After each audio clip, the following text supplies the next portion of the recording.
Hello friends, স্বাগতম জনাইছো মোৰ অন্য এটি ভিডিঅ'লৈ। আজি ষ্ট্ৰবেৰী ফ্লেভাৰৰ কেক এটা আইচিং কৰো আহক। আইচিঙৰ কাৰণে মই 6 ইঞ্চি কেক টিন এটাত স্পঞ্জ বনাই থৈছিলো। এয়া চাওক, মই এটা লেয়াৰ কাট কৰিলো। এনেকৈ আৰু তিনিটা লেয়াৰ কাট কৰি মই থৈ লম। তাৰ পাছতে মই 1 কাপ হুইপিং ক্ৰীম লৈ ব্লেন্ডাৰেৰে বিট কৰি লম। এনেকৈ চাওক, আৰু ব্লেন্ডাৰটো আপোনালোকৰ 300 ওৱাটৰ ওপৰত হ'লে খুবেই ভাল হয়, ক্ৰীমবোৰ সোনকালে হুইপড হয়। তাত মই ষ্ট্ৰবেৰী চেন্স দিলোঁ, আৰু এতিয়া পানী অলপত মই ষ্ট্ৰবেৰী ক্ৰাছ দি পেলাই কেককেইটা মইষ্ট কৰি ল'ম। তাৰ ওপৰত মই অলপ ক্ৰীম দি এনেকৈ পেলেট নাইফৰ সহায়ত স্প্ৰেড কৰি ল'ম। তাৰ ওপৰত আকৌ মই অলপ ষ্ট্ৰবেৰী ক্ৰাছ দিম। এনেকৈয়ে গোটেইকেইটা লেয়াৰ দি মই ক্ৰীমেৰে ক্ৰাম কোট কৰি ল'ম। তাৰ পাছতে পাইপিং বেগত মই পিংক কালাৰ অলপ ক্ৰীম লৈ ফাইনেল আইচিং কৰি ল'ম।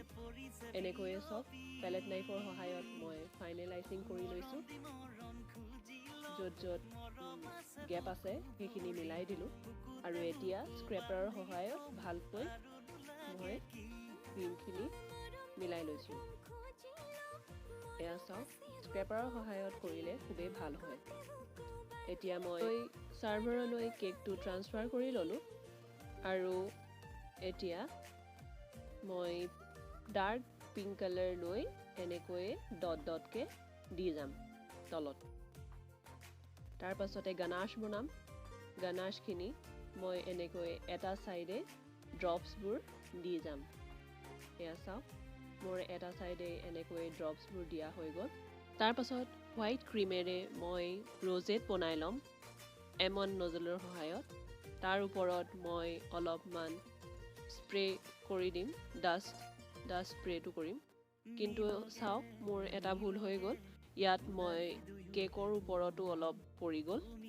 সেইকাৰণে সেইখিনি লুকুৱাবলৈ মই এনেকৈয়ে পিংক কালাৰ দি ডট ডটকৈ এটা ডিজাইন বনাই দিলোঁ।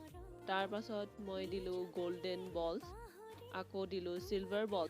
তাৰ পাছতে মই অলপ ক্ৰীমত গ্ৰীণ কালাৰটো দি পেলাই লিভ বনাই দিম বুলি ভাবিলোঁ ৰ'জেটকেইটাৰ কিনাৰে কিনাৰে। চ' এনেকৈয়ে এটা পাইপিং বেগত ভৰাই লৈ পেলাই মই লিভৰ ষ্টাইলত কাট কৰি লৈ এনেকৈয়ে ৰ'জেটকেইটাৰ ছাইডে ছাইডে লিভ বনাই দিলোঁ। তাৰ পাছত মই এনেকৈয়ে ৰেড কালাৰ দি বল বনাই গ'লোঁ।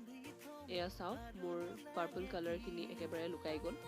এয়া চাওক মোৰ কেকৰ ফাইনেল লুকটো। ভিডিঅ'টো যদি আপোনালোকে ভাল পালে তেনেহ'লে please like, share and subscribe কৰিব। Thank U.